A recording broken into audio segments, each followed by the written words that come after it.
કોરોનાએ ફરી એકવાર ગુજરાતમાં દસ્તક દીધી છે। જી હા, ગુજરાતમાં હવે કોરોના કેસ નોંધાવાની શરૂઆત થઈ છે અને આ વખતે ફરીવાર અમદાવાદથી શરૂઆત થઈ છે।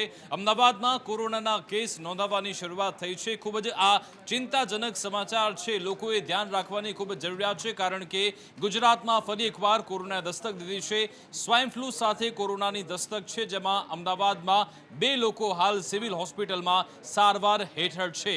થોડા સમય પહેલા આપણા પાડોશી રાજ્ય રાજસ્થાનના જે મુખ્યમંત્રી છે ભજનલાલ શર્મા, તે પણ પોઝિટિવ આવ્યા હતા। તે પણ 7 દિવસ સુધી આઇસોલેશનમાં રહ્યા હતા અને હવે ગુજરાતમાં પણ કોરોના દસ્તક દઈ રહ્યો છે।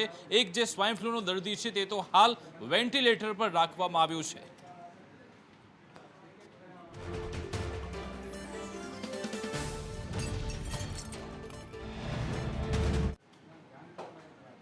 તો ગુજરાતમાં 7 મેના રોજ લોકસભાની સાથે સાથે વિધાનસભાની પેટા ચૂંટણી પણ યોજાવાની છે અને તેના માટે હવે ભાજપે તૈયારી કરી લીધી છે। જેમણે રાજીનામું આપ્યું હતું પોતાની બેઠક પર, તેમને જે ભાજપમાં લાવીને તેમને ટિકિટ આપવામાં આવી છે। 5 ઉમેદવારોના નામની જાહેરાત થઈ ચૂકી છે। આ તમામે તમામ એવા 5 ચહેરા અર્જુન મોઢવાડિયા, જે કે વર્ષોથી કોંગ્રેસમાં હતા, તે ભાજપમાં આવી ગયા। સીજે ચાવડા પણ 2002થી કોંગ્રેસમાં હતા, જે ભાજપમાં આવી ગયા છે। ચિરાગ પટેલ, કે જે પહેલા ભાજપમાં હતા, જો કે હવે તેમની ઘર વાપસી થઈ છે, તેમને પણ ટિકિટ આપવામાં આવી છે। અરવિંદ લાડાણી, કે જે જવાહર ચાવડાને હરાવીને વિધાનસભા પહોંચ્યા હતા, જો કે હવે તેમણે રાજીનામું આપ્યું અને હવે તેમને ભાજપે ટિકિટ આપી દીધી છે। આ તરફ અપક્ષ ઉમેદવાર એવા ધર્મેન્દ્રસિંહ વાઘેલા, તેમને પણ ભાજપે ટિકિટ આપી દીધી છે। આ વિસ્તારના માણાવદર, વંથલી અને મેંદરડા ત્રણેય તાલુકામાં ક્યાંક ને ક્યાંક વિકાસમાં જે કંઈ ત્રુટિ રહી ગઈ છે, એ ત્રુટિ પૂરી કરવા માટે હું કાયમી પ્રયત્નશીલ રહીશ અને પ્રજાએ મને જે અગાઉ પણ વિશ્વાસ મૂક્યો છે અને જે મારા કાર્યો અધૂરા છે અને લોકોના કાર્ય પણ અધૂરા છે, એ પૂરો કરવા માટે હું કાયમી બેઠક માટે આવ્યા।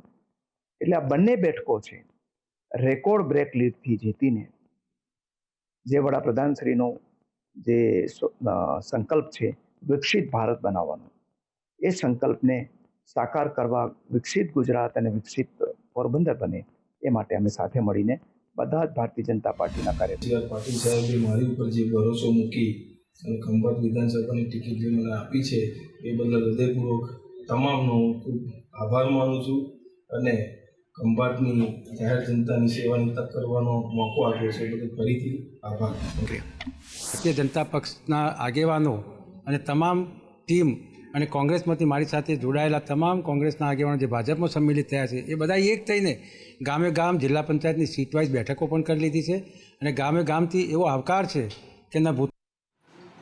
તો આજે ઉમેદવાર જાહેર થયા છે, તેમાં એ બાબત છે કે 5 આયાથી ઉમેદવાર છે। પહેલા અલગ પક્ષમાં અથવા તો અપક્ષમાં હતા અને પછી હવે ભાજપમાં આવીને ટિકિટ મેળવી છે। એવા જ એક ઉમેદવાર છે ધર્મેન્દ્રસિંહ વાઘેલા વાઘોડિયાના, કે જેમને ભાજપે ટિકિટ આપી છે। એના અંગે હવે મધુ શ્રીવાસ્તવ આકરા પાણીએ છે, તે પણ વિરોધ કરી રહ્યા છે। તેમને કહ્યું છે કે જે ધર્મેન્દ્રસિંહ છે, ફક્ત જે પોતાની મિલકતો છે, પોતાનો જે પ્લોટ છે, તે બચાવવા માટે હવે ભાજપમાં ગયા છે। આખરે શું વાર પલટવાર થઈ રહ્યું છે, આવું સાંભળીએ।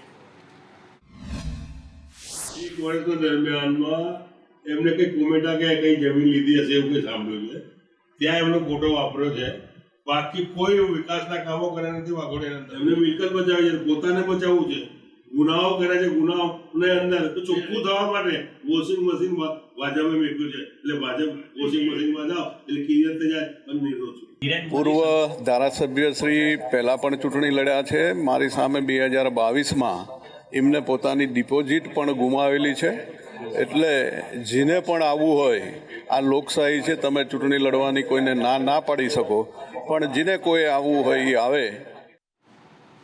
તો ગુજરાતમાં ભાજપે 26 બેઠક માટે ઉમેદવાર પણ જાહેર કર્યા છે। જો કે તેમનો જે ઉમેદવારોનો વિરોધ છે તે માથાનો દુખાવો સાબિત થઈ રહ્યું છે। 2 બેઠકોના ઉમેદવાર તો બદલવાની ફરજ પડી, જો કે હજુ પણ અહીંયા વિરોધ જોવા મળી રહ્યો છે। અસંતોષની આગ જોઈ રહ્યા છો સાબરકાંઠા, મોડાસા, માલપુર, મેઘરજ, ધોરાજી, કે જ્યાં આયાતી ઉમેદવાર નહીં ચાલે તેવા પોસ્ટર લાગ્યા છે। વલસાડમાં ધવલ પટેલ વિરુદ્ધમાં પત્ર વાયરલ થઈ રહ્યા છે। 3 પત્ર સંબોધીને લખવામાં આવ્યા છે। સુરેન્દ્રનગરની વાત કરીએ તો અહીંયા જે ઉમેદવાર આવ્યો છે તેનો પણ વિરોધ થઈ રહ્યો છે. હિંમતનગર કે જ્યાં શોભનાબેન બારૈયાનો વિરોધ કરવામાં આવી રહ્યો છે, એટલે કે જે ભાજપ માટે જે અસંતોષની આગ છે તે કેટલું નુકસાન કરે છે તે જોવાનું રહેશે, અને શું આ જે આગ છે તેને ઠારવામાં ભાજપ સફળ રહેશે કે કેમ તે પણ જોવાનું રહેશે. જો કે હાલ તો જોઈ શકાય છે કે જે અસંતોષ છે તેના કારણે અનેક જગ્યાએ રાજીનામા પણ પડી રહ્યા છે.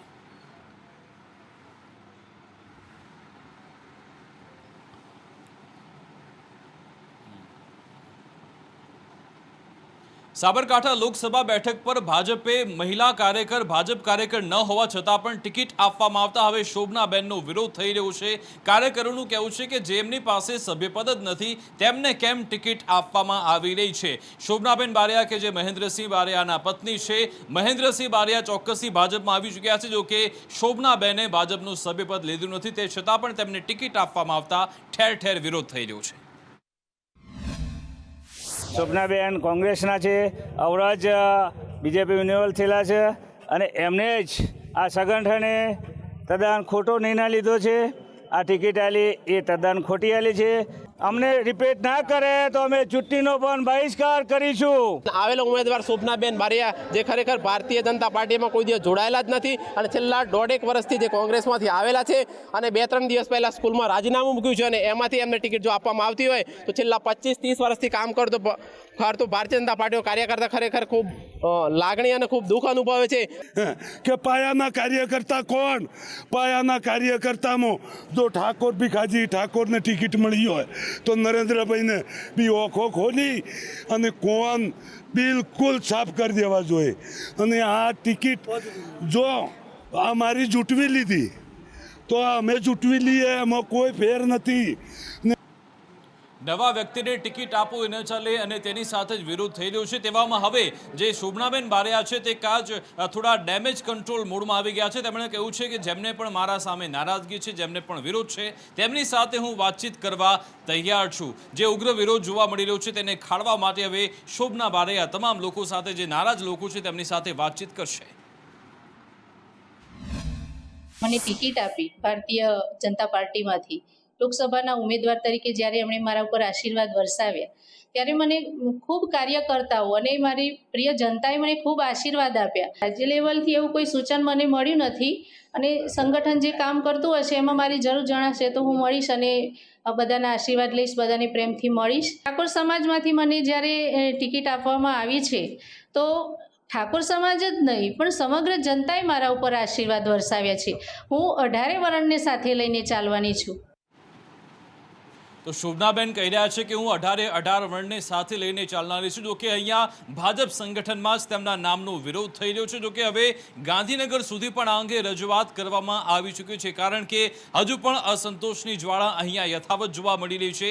શોભના બારૈયા સામે સ્થાનિક કાર્યકરો ઉગ્ર વિરોધ સાથે જોવા મળી રહ્યા છે. આ બાજુ ભાજપના જે કાર્યકરો છે તે હિંમતનગર હોય કે પછી મોડાસા, જે બીજેપીનું કાર્યાલય આવેલું છે ત્યાં ઘેરાવ કરતા જોવા મળ્યા હતા. રજૂઆત એટલા જ માટે કરી છે કે ધારો કે લોકસભાની ટિકિટમાં ધારો કે મહિલા ઉમેદવાર જાહેર કરવાનો હતો તો તમે ભલે જાહેર કરો, જે મહિલા ઉમેદવાર ધારો કે મહિલા મોરચાના જે કાર્યકર્તા છે એમની ટિકિટ આપો. તમે ન સાબો કટા કરવાની ગમે તમે ટિકિટ આપો. તમે મહિલા મોરચા સિવાય અલગ કાર્યકર્તા કેમ ટિકિટ આપો? તમે જે કાર્યકર્તા છે નહીં મહિલા મોરચાના બધી ભાજપમાં હોય તો મહિલા કોઈ હોય ના તો કઈ રીતે ટિકિટ આપો તમે એમને? એટલે ક્યાં ટિકિટ આપવી જોઈએ? તમારું શું માનવું છે? મહિલા મોરચાના કાર્યકર્તા ટિકિટ આપવી જોઈએ. પછી ભલે અરવલ્લી સાબો કટાનો હોય તો મહિલા મોટા મહિલાને ટિકિટ આપવી જોઈએ. ખાસ વિરોધ શું અત્યારના ઉમેદવારનો વિરોધ ખાસ કેમ કરવામાં? અત્યારે અંદર કોંગ્રેસ બહુ વિરોધ છે કે આયરા જે કોંગ્રેસમાંથી ભાજપમાં આવ્યા છે બે એક વર્ષ પહેલાં, તો એમને કેમ ટિકિટ આપી? લેવા વાળા સેન્સ હોવું જોઈએ કે ભાઈ ટિકિટ ભલે સરકાર આપવા કેવા બધા ટિકિટ એમને જોયા કે ટિકિટ આપી છે ઉમેદવાર બદલા. સુરેન્દ્રનગરમાં પણ ભડકો થયેલો છે, કારણ કે અહીંયા મહેન્દ્ર મુજપુરાના સ્થાને ચંદુભાઈને ટિકિટ આપવામાં આવી છે. જોકે હવે ચંદુભાઈને જે ઉમેદવારો બનાવવામાં આવ્યા છે તેના સામે પણ વિરોધ કરવામાં આવી રહ્યો છે. ભાજપ ઉમેદવારોને જાહેરાત થતાની સાથે જ કાર્યકરોમાં હાલ કકવાટ જોવા મળી રહ્યો છે. ભાજપના ઉમેદવાર જાહેર થતાં જ વિરોધની શરૂઆત થઈ ચૂકી છે. ચુવાડિયા કોળી સમાજના ઉમેદવારને ટિકિટ આપવામાં આવતા રોષે અહીંયા ધંધુકા અને ધોલેરા તળપદા કોળી સમાજના આગેવાનોએ એક બેઠક બોલાવી છે. પાર્ટી નહીં બદલે તો સમાજ બદલી જશે, એ જવાબદારી અમારી રહેતી નથી. અમે પાર્ટીના છીએ, પાર્ટીમાં રહીશું. પણ સમાજ અમારી હારે રહે કે ના રહે એની જવાબદારી અમે લેતા નથી. સુરેન્દ્રનગર લોકસભાની સીટની અંદર પરિવર્તન લાવી અને સીટમાં ચેન્જ કરે અને તળપદા સમાજના કોઈ પણ ઉમેદવારને ટિકિટ આપે એવી અમારી માંગણી છે કે ભાઈ સુરેન્દ્રનગરની અંદર બહોળી જ્ઞાતિ જો હોય તો એ તળપદા સમાજ છે, તેમ છતાં વર્ષોથી અમારા આગેવાનો જજુમે છે તો કેમ ટિકિટ આપવામાં આવતી નથી? જો આ રીતે જો ચાલુ રહેશે તો આનું પરિણામ અમારો સમાજ એક થઈ અને ટૂંક સમયમાં એક વિશાળ સંમેલન ગોઠવવાના છીએ અને એના માધ્યમથી અમે સરકારને દેખાડવા માગીએ છીએ કે તળપદા સમાજની એકતા શું છે. અને આ તળપદા સમાજમાંથી જે પણ 4-5 આગેવાનો છે એમાંથી સમાજ નક્કી કરે એ નામ સૂચિત કરી અને અમે એને લડાવવા માટે સહમત છીએ. અને જો એમ નહીં થવામાં આવે તો સરકારશ્રીને અને ભાજપ સરકારને ખાસ મારું નિવેદન છે તો એનું પરિણામ પણ ભોગવવા તૈયાર રહેજો. આ તરફ વલસાડ બેઠકના ભાજપના ઉમેદવાર ધવલ પટેલ પણ તે પણ પરેશાન છે, કારણ કે એક બાદ એક તેમના વિરોધમાં ક્યાંક લેટર લખાય છે, ક્યાંક તેમના વિરોધમાં ગીત પણ વાયરલ કરવામાં આવે છે. તેવામાં આજે વધુ એક લેટર બોમ્બ સામે આવ્યો છે અને આ વખતનો જે લેટર છે તે પ્રદેશ ભાજપ પ્રમુખને સંબોધીને લખવામાં આવ્યો છે. પટેલ આપણી સાથે જોડાયા છે. ધવલ પટેલને પૂછવા માંગીશ કે સાહેબ, એક બાદ એક ફરી આપના નામનો જે આ લેટર છે, જે જુવાળ ચાલી રહ્યો છે, આ વિરોધ ને આ લેટર બોમ્બ કેમ પડી રહ્યા છે? મેં તો બહુ ખુશ છું આ લેટર આવ્યો. એનું કારણ છે કે આ કોંગ્રેસ ડરી ગઈ છે, હચમચી ગઈ છે. અમે ભારતીય જનતા પાર્ટીનો શીર્ષ નેતૃત્વને ખાતરી આપીએ છીએ કે અમે સારામાં સારી માર્જિનથી જીતાડશું અને એમને પહેલાં તો થેન્ક યુ કહીએ છીએ કે આટલો સારો ઉમેદવાર બનાવવા બદલ.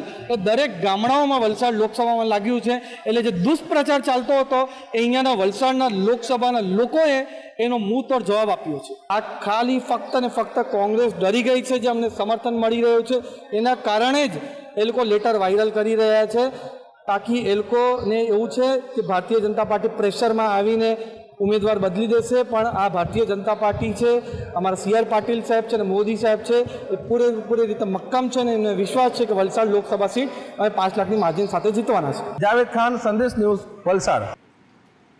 તો ગુજરાતમાં ભાજપ માટે ચારે દિશામાંથી વિરોધનો વંટોળ શરૂ થઈ ચૂક્યો છે. તેવામાં હવે આ વિરોધ છે તેને ખાળવા માટે આખરે પ્રદેશ ભાજપ છે તે શું કરવા માંગે છે, શું મેસેજ આપવામાં આવી રહ્યો છે તે પણ જાણવું ખૂબ જ જરૂરી છે. કારણ કે આજે સતત બીજી વાર CR પાટીલે આ અંગે ટકોર કરી છે. CR પાટીલે આખરે શું કહ્યું જણાવશે અમારા સહયોગી હિરેન રાવલ. જી હિરેન.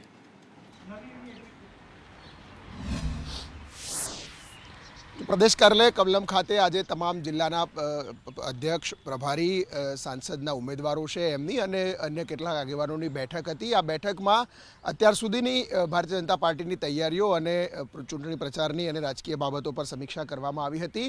મહત્વનું છે કે હાલમાં ગુજરાતમાં અલગ અલગ જિલ્લાઓ પર, ખાસ અરવલ્લી જિલ્લામાં જે ઉકળતા ચરુ જેવી સ્થિતિ છે, ટિકિટની વહેંચણી અને ત્યારબાદની જે સ્થિતિ છે રાજકીય સમીકરણોને જોતા, આ પરિસ્થિતિ વચ્ચે કાર્યકર્તાઓની જે સ્થિતિ છે એને લઈ અને CR પાટીલે પદાધિકારીઓની બેઠકમાં પણ ટકોર કરી હતી કે કોઈ પણ પ્રકારની સ્થિતિ જિલ્લામાં હોય તો તેની તરત જાણ કરવી, અસંતોષ થાય અથવા તો આ વંટોળ ખુલીને બહાર આવે એના પછી એનું કારણ શું છે તે જણાવવાની કોઈ જરૂર નથી. આવી ઘટના ન બને એના માટે પહેલેથી તમામ લોકોએ તૈયાર રહેવું જોઈએ. સાથે ચૂંટણીમાં ટિકિટ કોઈ એક વ્યક્તિને જ આપી શકાય છે, બાકી બધા લોકોને ટિકિટ જોઈતી હોય તો ક્યાંક નારાજગી અને અસંતોષ થાય એ સ્વાભાવિક સ્થિતિ છે, પરંતુ એ ખુલીને બહાર ન આવે અને કાર્યકર્તાઓને સમજાવી અને એ વિષય પૂરો કરવો એ પ્રકારની પણ સલાહ આપવામાં આવી છે. આ સાથે સમર્થકો હોય તો એમને પદ મળે અને તેમની સક્ષમ હોય તો એને પદ મળે એ પ્રકારની વાત પણ કહેવામાં આવી છે. પ્રામાણિકપણે પાર્ટીને પરિણામ સારું મળે અને તમામ બેઠકો 5 લાખ કરતાં પણ વધુ બેઠક માર્જિનથી જીતાય એ માટે તમામ કાર્યકર્તાઓ લાગી પડે એ પ્રકારની પ્રયત્નો અને લોકોને સાથે રહી અને પ્રચાર કરવા માટે સૂચના આપવામાં આવી છે. મહત્વનું છે કે જે અસંતોષ છે એ અસંતોષ ખુલીને બહાર ન આવે એ જોવા માટે ખાસ પ્રભારી અને પ્રમુખોને કહેવાયું છે. બિલકુલ આભાર હિરેન તમામ જાણકારી આપવા બદલ.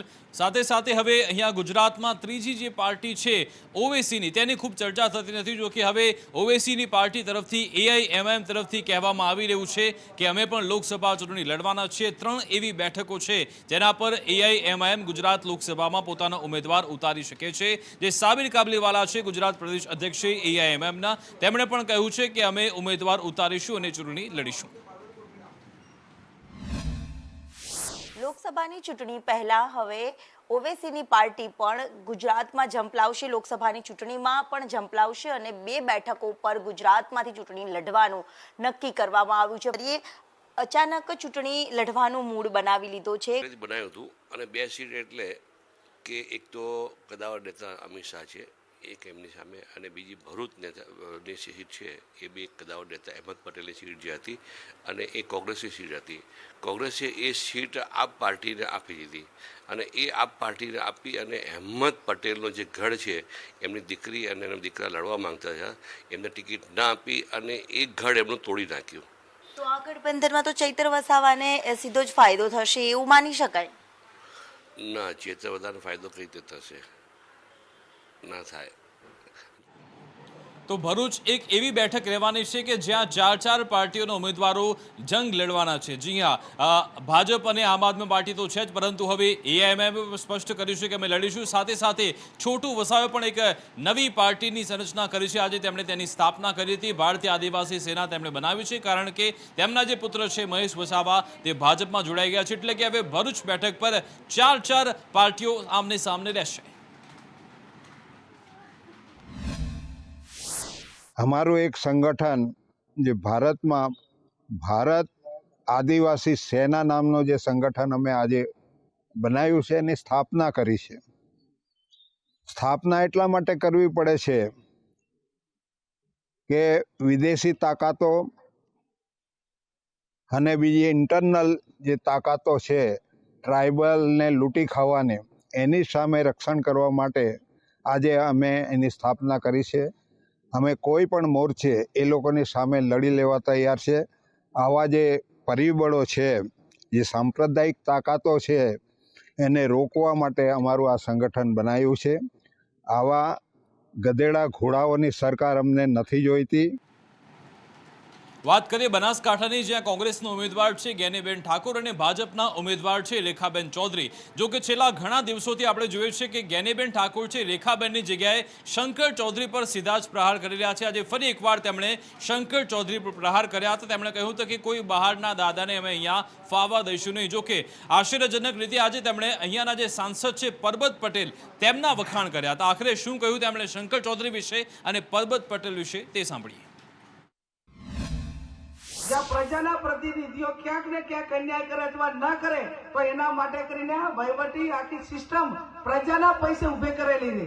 તલાટીને પગાર કોણ આપે છે? પ્રજાના પૈસે પગાર તલાટીને આપવાનો છે. પીએસઆઈ નો પગાર કોણ આપે છે? પ્રજાના પૈસાનો પગાર એ પીએસઆઈ ને આપવાનો છે.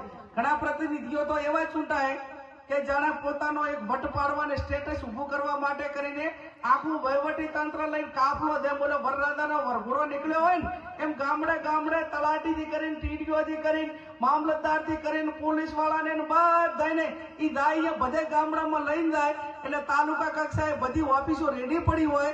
બાપરા ગામડામાંથી બધા તલાટી પાસે કે ભાઈ ટીડીઓ પાસે, મામલતદાર પાસે આવ્યા હોય તો ભાઈ કે આ ક્યાં મળશે અમને મામલતદાર, કે ક્યાં મળશે ટીડીઓ? એ તો કે આયા હતા અધ્યક્ષ, એમના ભેગો કાફલો ગામડામાં ગયો છે. એટલે બાપરા આખો દડો થરાદ બેહી અને લાગીને 5 વાગે પાછા થાય. આ વહીવટી તંત્ર આવું ના હોય. વહીવટી તંત્રની ઓફિસે બેસીને કામ કરવું પડે અને તો જ એને નાના મોટા ગામડામાંથી લોકો આવેલા હોય એને ન્યાય મળે. મેં તો જાહેરમાં કીધું હતું કે ભાઈ પરબતભાઈને ટિકિટ આપતા હોય તો અમે કોઈ ઉમેદવાર નથી, અમારે લડવું નથી. અમે બધાએ જે કઈ જાય હશે એ ખીચડીમાં ઢોળાશે. જેટલું થાય એટલું પરબતભાઈ બધા કામ કરશે, પણ કોઈને નડશે તો નહીં. આટલી ગેરંટી તો પાકી હતી. અને એ આપણો સ્વભાવ કાયમી આ બાજુના બધા જ આગેવાનોનો, ભાજપ હોય, કોંગ્રેસ હોય, ચૂંટણા પછી એ હર હંમેશા પોતપોતાનું કામ કરે. એકાબીજાને નડવા માટેનું ક્યારેય કામ કરતા નથી. અને આ તો એક જ ઠેકાણે જે રાણો કે ઉદયપુર એવું કાંક છે ને, શું કે બાપુ? હે એવી કાંક કહેવાય છે ને, કોને રાણો કે ઉદયપુર. મારું કરો, મારા હૈયારીનું કરો, મારા પટ્ટાવાળાનું કરો, અને હું જે કરું એ જ હાચું. તમે એટલે કાંઈ નહીં. એટલે આ બનાસકાંઠાની અસ્મિતા માટેની લડાઈ છે. બધું બહાર ના આવી અને આપણા ઉપર દમનગીરી કરતા હોય અને દાદાગીરી કરતા હોય તો આપણે બે જ દાદાને માના છે. કે અમે અમારા હિન્દુ ધર્મની સંસ્કૃતિ પ્રમાણે અમારા દાદા હનુમાન દાદા છે અને ગણપતિ દાદા છે. ત્રીજો કોઈ આ દાદા થવા માંગતો હોય તો એ દાદાઓને કહેજો કે તમારા મગજમાંથી રહી કાઢી નાખજો. આ વાવ થરાદ અને બનાસકાંઠા જિલ્લો છે કે જેણે અસ્મિતા માટે કાયમી લડ્યો છે. તો પુરુષોત્તમ રૂપાલે ક્ષત્રિય સમાજ માટે જે વિવાદિત નિવેદન કર્યું હતું, આ જ નિવેદનના કારણે હવે કોંગ્રેસને, ભાજપને પુરુષોત્તમ રૂપાલાને ઘેરવાનો એક મોકો મળી ગયો છે. આજે અમિત ચાવડાએ ફરી એકવાર ભાજપ પ્રહાર કર્યા હતા. કહ્યું કે પહેલા લાફો મારવાનો અને પછી માફી માંગી લેવાની આ જ ભાજપની નીતિ રીતિ છે, તેવું અમિત ચાવડાએ કહ્યું.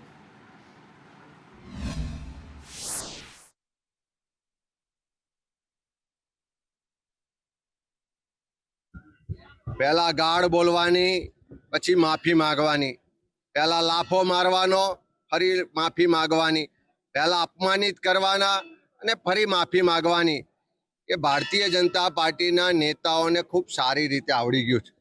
આજે આ ક્ષત્રિય વીર ભાથીજી મહારાજની ગૌરવવંતી ધરા પર ઊભા છીએ. બસ આ તમામને અપમાનિત કરવાનો કેન્દ્રના એક મંત્રી દ્વારા પ્રયાસ કરવામાં આવ્યો. એને કડા શબ્દોમાં અમે એની નિંદા કરીએ છીએ, વખોડીએ છીએ. આભાર સંજય, તમામ જાણકારી આપવા બદલ.